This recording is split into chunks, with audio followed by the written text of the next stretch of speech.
Greetings, our dear parents, teachers, and learners all over the world. Welcome to Teachers TV Africa. Today, we are going to look at a very salient question: how to raise financially successful children. That is a question that most of us have, and all the time we are worried and frightened about the future of our children.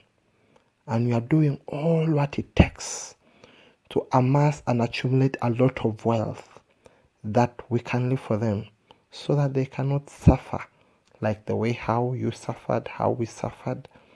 But is that the right thing to do for them? Kindly sit. We are going to share our 15 opinions and examples. We'd like you to at least also share yours at the end of this topic, and kindly click the notification button and subscribe to Teachers TV Africa. Look at that photo. Think deep. What can you observe? Which conclusions can you make as a parent, as a teacher? It's not all about the pottery work being done, but look at the parents. They can mold whatever they need from the clay. And our children are that clay. It is still the word clay that can become what we want them to become. And besides that, these parents are trying to groom and raise an informed child who will face the life when they do appreciate the value of work. So what are you doing in the lives of your children? I'm teacher Peter Okware, a Mandela Washington alumni 2021 from the University of Georgia under the leadership in civic engagement. I'm also a Bank of Uganda financial literacy trainer. I'm very passionate about financial literacy, yes, simply because I believe it can do a lot of remarkable impact in our lives. I'm also a classroom teacher with the main objective of seeing how we can use education as the main weapon to fight poverty and make informed choices in our lives and in the lives of the next generation. Kindly tell a friend to tell a friend about this program, and have a pen and a paper where you can write so many things that we are going to share. Think deep again and look at that photo. Our opinion number 1. Who is the first teacher? Is it the school teacher or the parent? You as the parent at home. Before we get a very clear answer on who the first teacher is, we shall always and forever keep pushing the blame or blaming others, yet with the owners or the responsible people have not taken up our responsibilities. And at the end of the day, what should our children learn at home? What should they go with at school so that the teacher can build on that, the school teacher? So we have 2 boxes there. You can tick who the first teacher is, and then evaluate and assess yourself. Have you been doing the things the right way? Which values are you instilling in the life of your child?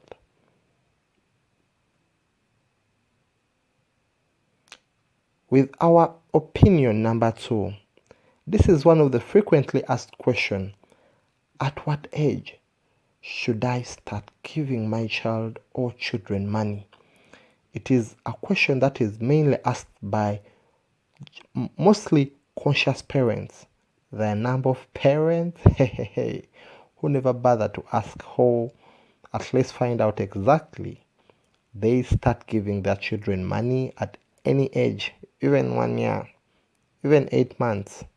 So the conscious parents always want to find out, at what age should I start giving my children money? We might not give you our direct answer, but kindly let us work together, and at least at the end of the day, try to share your opinion. Our opinions might not be the best, but at least this is what we have for you. Thank you.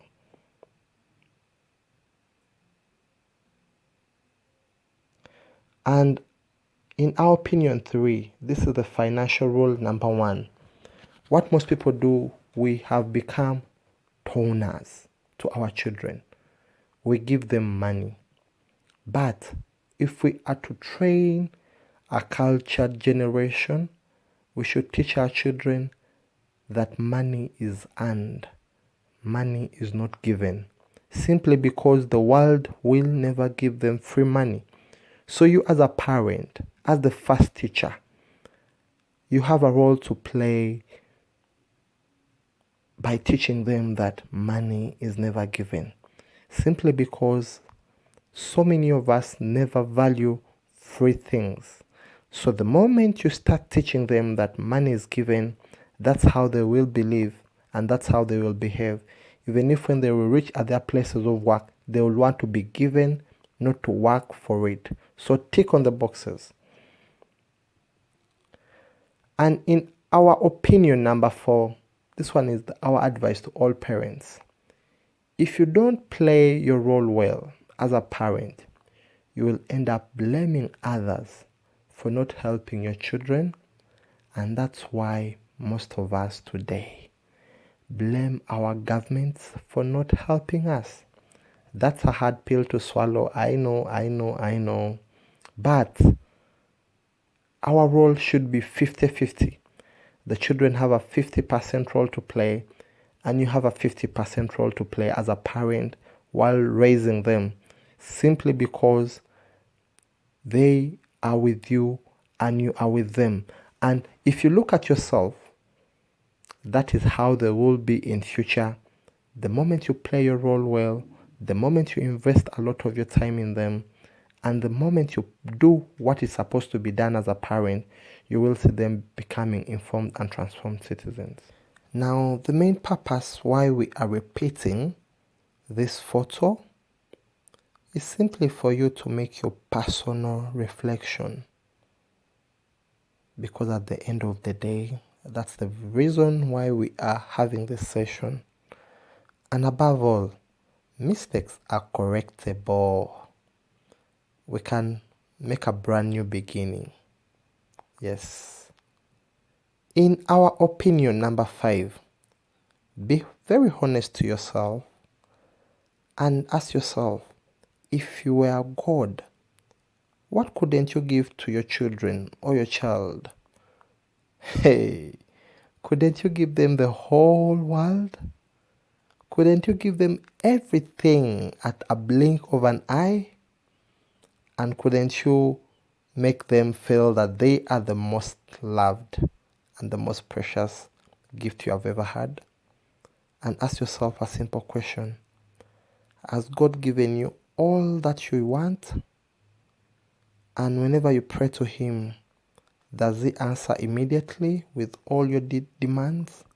So, if you haven't put yourself in the foot of God or in the shoes of God, you may not be able to make a very conclusive decision on how to support the children well.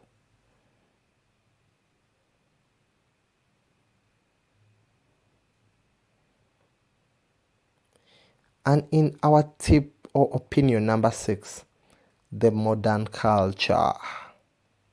Today, not all parents, no, don't quote us wrong, we are baptizing, mainly like through the baby showers. We are just using it as an example, but there are so many ways. We are baptizing our children with the spirit of consumption at conception. So before the child comes to the world, you have told them or you have shown them that it's all about consumption. Now, imagine, instead of doing baby showers, if we just go to the orphanage or the hospitals and do our celebrations from there, which message would you have sent to your child in the stomach or in your womb?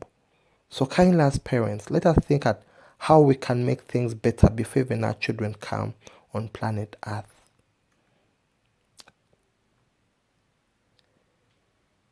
In our opinion, number 7, here, most of our children never see us earn. They never see us while earning, but most of them always see us while spending. Why? Because where we earn, they are not there. But at times where we spend, they are there. So what comes in their mind? That life is all about spending.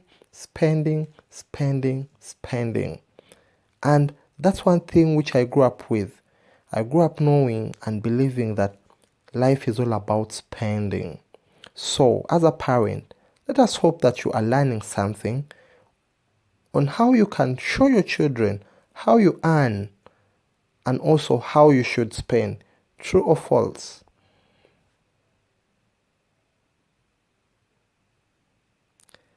In our tip number 8, this is what we should all teach our children. We should teach them how to spend and what to spend on. And basically there are two things. We should teach them that we have needs and wants. Now, if we are to make informed spending, we should encourage them to learn how to prioritize needs over wants. And how can we do this best? We can do this by supporting them to learn how to make independent decisions at a very tender age. Assume you might be having money and tomorrow they are going to school. Then you ask them, instead of buying a book or ice cream, what would you prefer and why? So there you are giving them room to think and you will guide them on what to do best as a parent. Thank you. Opinion number 9. The training our children need. One thing that all our children need and what we should tell them, that in this world there are no free things. And that should be at each person's entry, that the world doesn't have any free things. Secondly, we should teach them how to work in order to earn whatever they need, starting at home. Be it food. It isn't very healthy for children to wake up and do nothing then expect to eat. At least let them engage in some activities at home. With that, they will value the food they eat, be it basic needs, be it school fees. The reason why a big percentage of our children don't value school fees is simply because they don't know how we get the money. So assume or imagine if in the holidays you would be giving them assignments to do before giving them pocket money or school fees. They would appreciate it and take it as their own money, their hard-earned money, and it could go an extra mile for them to even value and respect the education, simply because they have also participated and they have invested in their school fees, than when it comes without their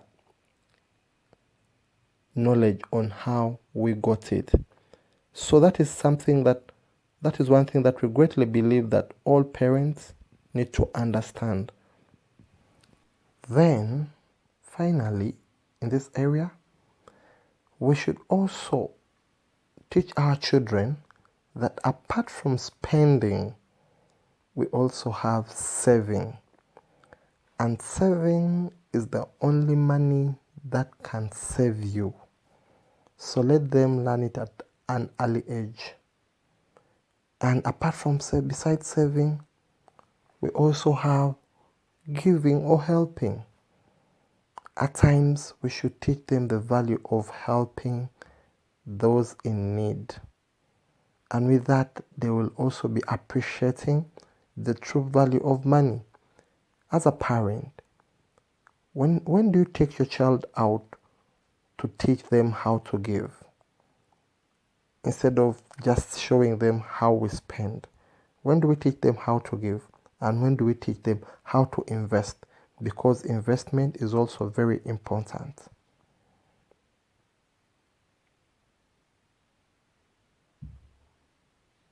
Hope you are learning something and you are reflecting on how we should do things right.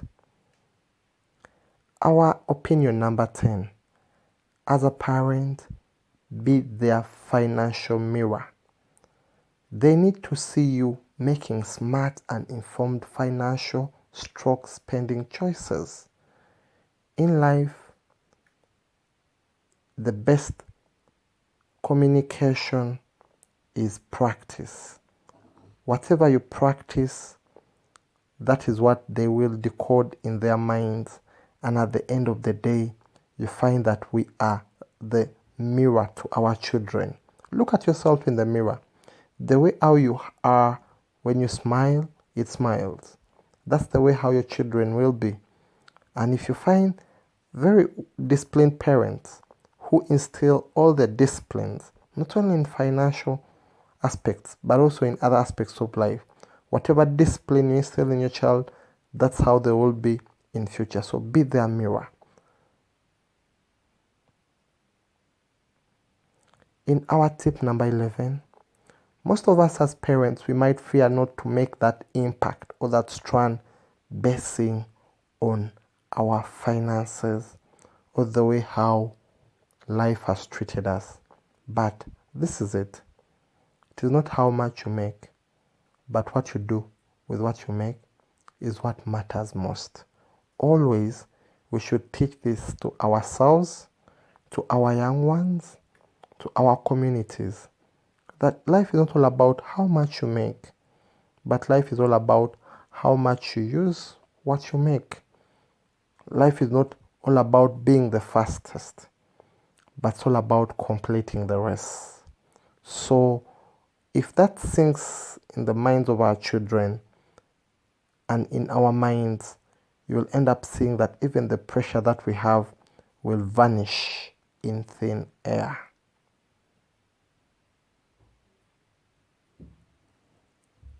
Then our opinion number 12, what we need to change. We have goalkeepers. And in football, these are people who believe in receiving the ball, and that is their major role. But do we need them? Ask yourself a simple question. So what do we need? We should train our children not to be goalkeepers, not the physical one in the field, but in life, not to be always at the receiving end.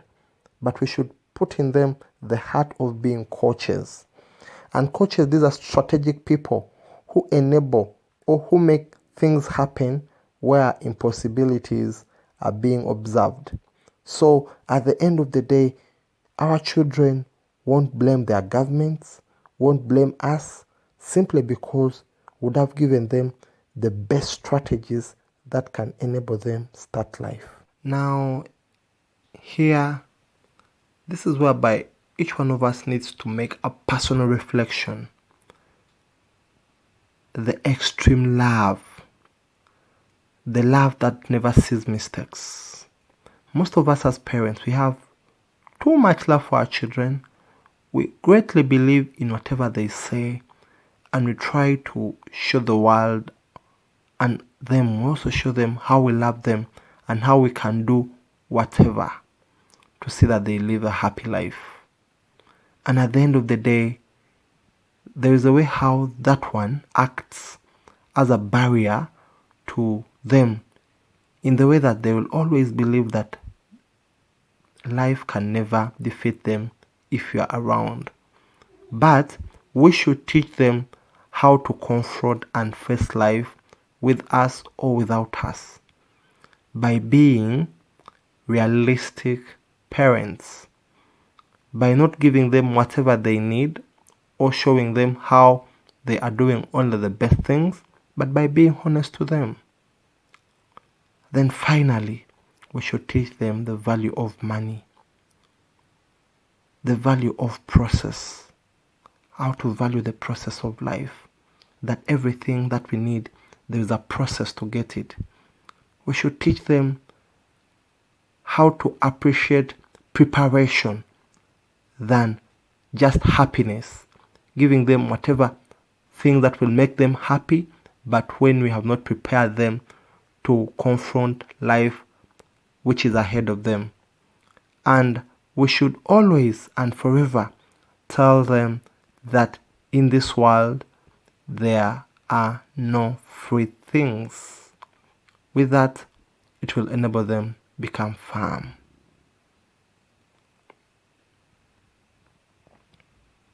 And in our opinion 13, this goes to all parents all over the world.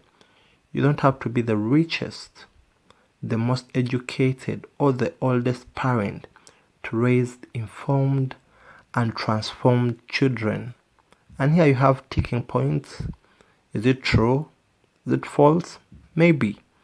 Kindly, you can also share this with your colleague and make your own discussion at home, at your workplace. Use this, and if you need this information, we have it available. We can share all these writings simply because we design them by hand, mainly so that we can, at least a person can see our feeling and our true spirit that is in this. So you don't need to be the richest parent, you don't need to be the most educated parent, but you just need to be that informed parent who can raise an informed and transformed citizen. And finally, we are looking at our opinion 14. We believe that the more you learn is the more you earn. Then, whom are you grooming? Are you grooming a goalkeeper? Are you grooming an investor, a helper, spender, informed citizen, leader, desired parent, or the most beloved? According to the way how you see things, yes, you might not exactly know the destiny and the future of your child or your children, but at least you can tell, based on what I'm doing, this is what I'm trying to develop, and this is what I'm trying to build. You can tell whether the house will be a storied building or it will be a normal house from the foundation. So whatever you want your child to be, kindly try to build that firm foundation in them, and kindly tick all the areas, then make your own evaluation and conclusion. Then finally, at my home, we have a policy that is our motto: no free things. I repeat it, no free things. Whether you are young or old, before even taking tea or eating food, you have to participate in an activity. And I've seen it sinking in my children that Daddy doesn't give us free things. We have to work. And every morning you find each person giving themselves responsibility before going to at least get what to eat or what to drink.